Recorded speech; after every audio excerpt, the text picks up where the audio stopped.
आई बेर दुर्गा पूजा में गीत हमरा आवाज में रिलीज भेल छल और खूब रास प्यार आशीर्वाद आई गीत के भेटल और हमरा बुझल जो कौन कौन गीत अहाँ सब सुनबे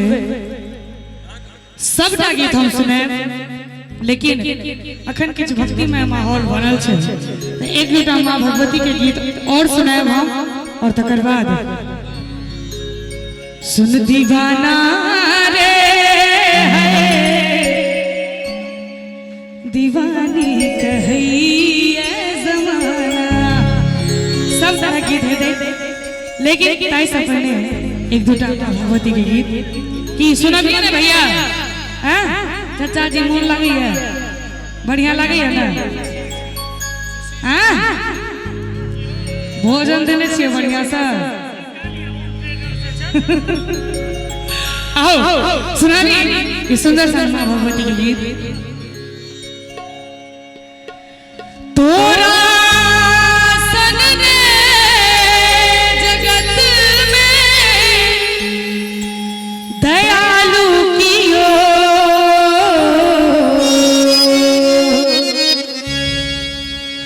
तोरा सनने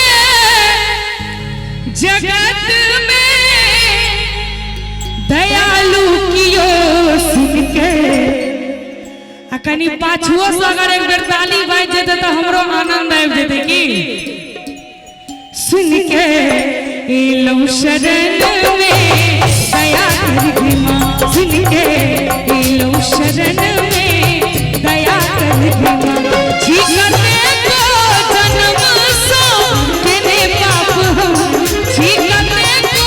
जन्म सो केने पाप हम अपना आचर में हम अपना आचर में हमारा लुका लेगी मां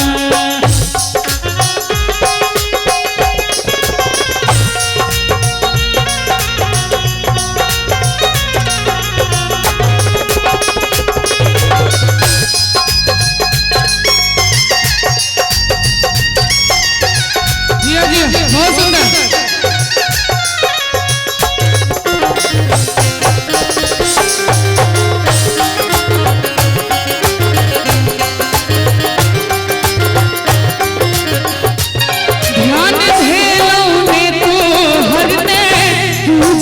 लोग लालच के माया में फंसते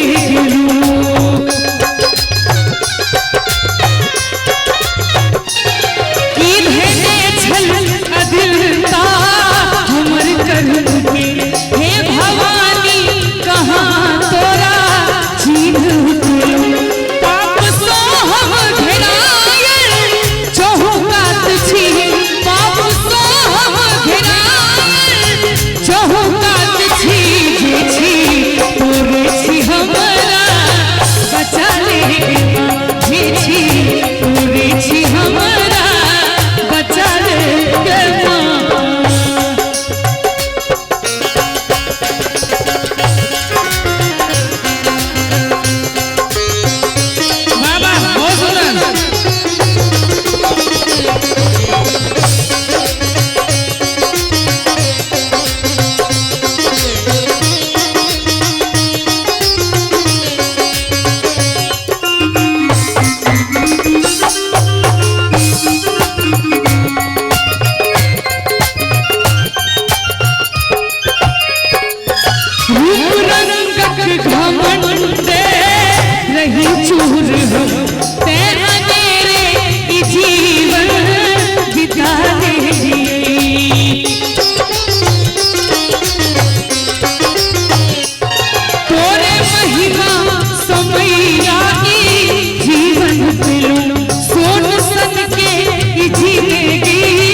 हर मनुष्य के अंदर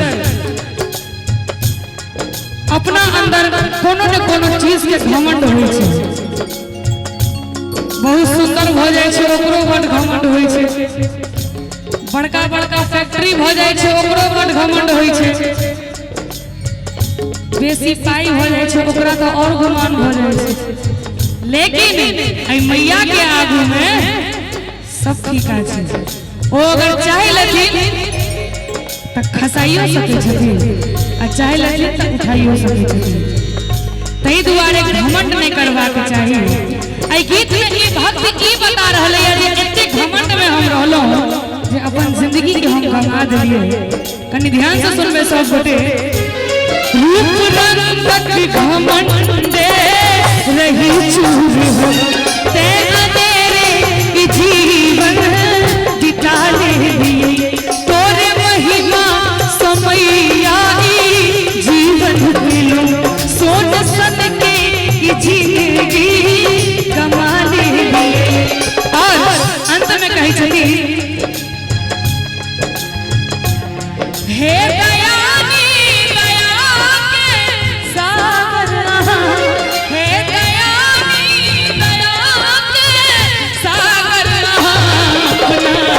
आचर में हमारा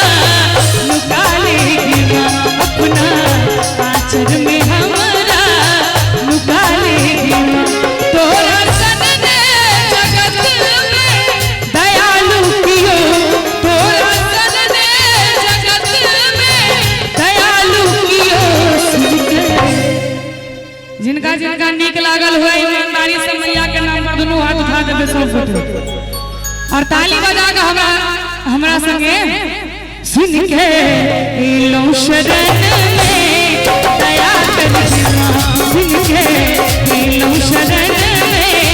दया कर माँ, सुन के लो शरण में दया कर माँ, सुन के लो शरण में दया कर माँ, सुन के लो शरण